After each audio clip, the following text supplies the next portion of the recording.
మిడి cover తో మీ మాతృత్వ కలలను సాకారం చేసుకోండి. ఇప్పుడు IOI పై 50%, IVF పై 20,000 తగ్గింపు మరియు పొందండి ఉచిత కన్సల్టేషన్ తో పాటు ఫ్రీ అల్ట్రాసౌండ్ స్కానింగ్. ఒకవైపు భారీ వర్షాలు, మరోవైపు బయట వరద. దాంతో జనజీవనం అస్తవ్యస్తమైంది. ప్రజలు ఎక్కడికక్కడ నిలిచిపోయారు. దూర ప్రాంతాలకు వెళ్లే ప్రయాణికుల అవస్థలు అంతా ఇంతా కావు. ఎప్పుడూ రద్దీగా ఉండే బెజవాడ రైల్వే స్టేషన్ వెలవెలబోతోంది. రైలు ట్రాకులు తెగిపోవడంతో రాకపోకల్ని నిలిపివేశారు అధికారులు. సికింద్రాబాద్, విశాఖ వెళ్లే వందే భారత్ ఎక్స్ప్రెస్లను రద్దు చేశారు. సౌత్ సెంట్రల్ రైల్వేలో దాదాపు 450 రైళ్లను రద్దు చేశారు. విజయవాడ నుంచి వెళ్లాల్సిన 20 రైళ్లను రద్దు చేశారు. విజయవాడ రైల్వే స్టేషన్ నుంచి మరింత సమాచారం మా ప్రతినిధి రామ్ అందిస్తారు. విజయవాడ రైల్వే స్టేషన్లో నిత్యం సహజంగా లక్షల మంది ప్రయాణికులు ప్రయాణిస్తారు. అలాగే వందలాదిగా ట్రైన్లు కూడా ఇక్కడి నుంచి వెళ్తాయి. అయితే ఏవైతే వరదలు ఎక్కువగా వస్తున్నాయో ఆ వరదల నేపథ్యంలో మనం చూడొచ్చు రైల్వే స్టేషన్ వెలవెలబోతోంది. ఎక్కడా కూడా ఒక్క ట్రైన్ కూడా కనబడటం లేదు. ఈ సమయానికి సహజంగా ప్రతి ట్రాక్ మీద కూడా ఒక ట్రైన్ కన్ఫర్మ్ గా ఉంటుంది.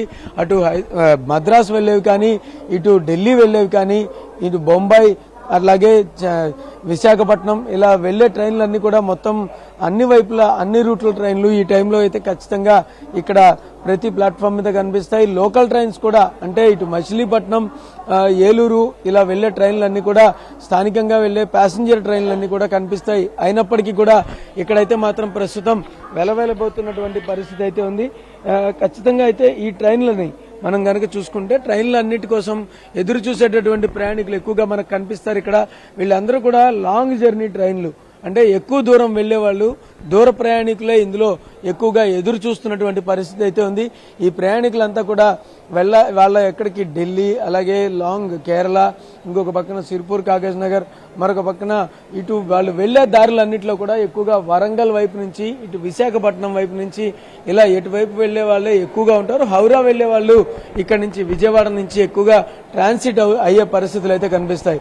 అయితే ఇప్పుడు మనం చూస్తున్నది హెల్ప్ డెస్క్.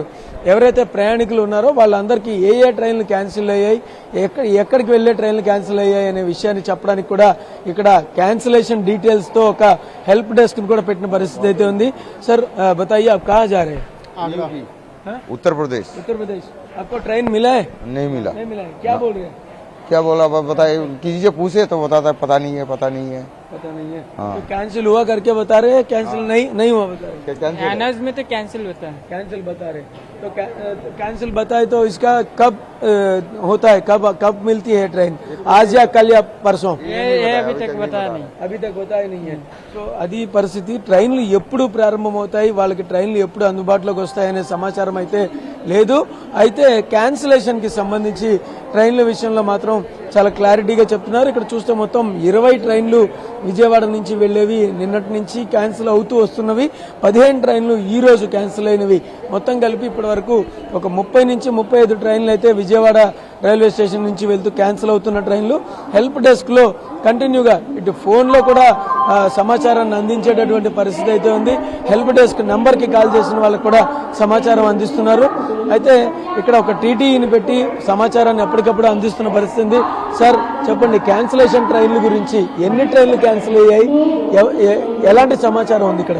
ఇక్కడ క్యాన్సిలేషన్స్ అంటే హెల్ప్ డెస్క్ అనేది ప్రస్తుత కరెంట్ పొజిషన్ మాత్రమే తెలుస్తుంది. టోటల్ గా రేపు ఇవన్నీ అలా చెప్పలేము. 1 o'clock వరకు ఇన్ని ట్రైన్స్ క్యాన్సిల్ అయినాయి, మోర్ దాన్ 30 అండి. ఇప్పుడు క్యాన్సిల్ అయిన ట్రైన్లు ఏవైతే ఉన్నాయో వాటికి సంబంధించి ఎప్పుడు అంటే వీళ్ళు ఎంతమంది ప్రయాణికులు ఇప్పటిదాకా అంటే వస్తున్న వాళ్ళందరికీ మరి ఎలాగ వాళ్ళకి ఎటు వెళ్ళాలి ఏంటి అనే మార్గాలు ఏమైనా చెప్తున్నారు? మీకు ఖమ్మం డైరెక్షన్ అయితే పూర్తిగా కొలాప్స్ అయిపోయిందండి. మార్గం ఎటువంటి చెప్పడానికి కూడా ఆస్కారం లేదు. ఎప్పుడు రెక్టిఫై అవుతుంది అనేది బేస్డ్ ఆన్ రైన్స్. ఇలా ఈ విధంగా కొలాప్స్ అయిపోయిన రూట్లు ఇంకేమైనా ఉన్నాయా?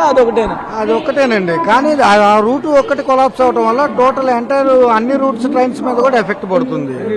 ఎందుకంటే కొన్ని ట్రైన్స్ డైవర్ట్ చేశారు, ఆ డైవర్టెడ్ రూట్స్ అవన్నీ కూడా ఎఫెక్ట్ పడుతుంది. అన్ని రూట్స్ మీద కూడా ఎఫెక్ట్ పడుతుంది. ఖమ్మం రూట్ కొలాప్స్ అవడం వల్ల మొత్తం డైవర్ట్ అయిన రూట్లు అన్నిటికీ కూడా మొత్తం ఎఫెక్ట్ పడుతుంది అనేసి అయితే టీటీఈ చెప్తున్నారు. దీనికి ఖచ్చితంగా మనం చూస్తే కనుక హెల్ప్ డెస్క్కి సంబంధించి హెల్ప్ డెస్క్ కూడా ఏర్పాటు చేసి ప్రజలకు సమాచారం ఇస్తున్నారు. ఎక్కడికక్కడ ప్రజలందరూ కూడా ఎవరైతే ప్రయాణికులు ఎవరైతే ఉన్నారో వాళ్ళందరూ కూడా ఎదురు చూస్తున్నటువంటి పరిస్థితి అయితే ఉంది. ఇది ప్రస్తుతం విజయవాడ రైల్వే స్టేషన్లో ఉన్నటువంటి పరిస్థితి. కెమెరా పర్సన్ రెడ్డితో Ram, NTV, Vijayawada railway station నుంచి.